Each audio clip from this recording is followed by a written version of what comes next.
Baiklah, sekarang saya akan menjelaskan tentang Linux yang pertama, yaitu ADDC atau Active Directory Domain Controller.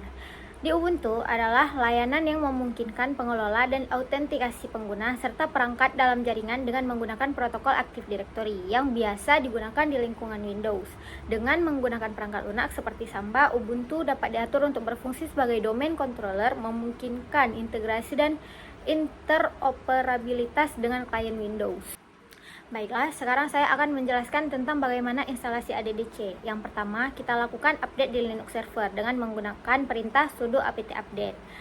Lalu, masuk ke etc host untuk mengatur IP server. Dan yang ketiga, file etc host ditambahkan dengan alamat IP dengan hostname dan fully qualified domain name atau FQDN server.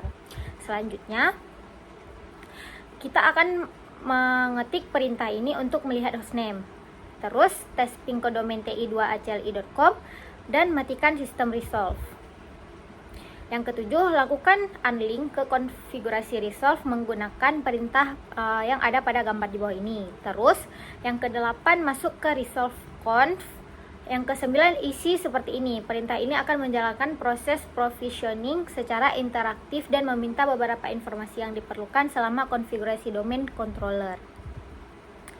Selanjutnya, kita akan melakukan instalasi Samba dengan menggunakan perintah seperti pada yang ada di gambar.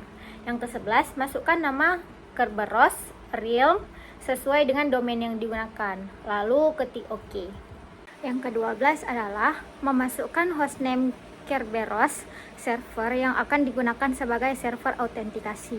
Yang ke-13, masukkan hostname administratif server Kerberos yang digunakan untuk mengelola administrasi autentikasi pada domain.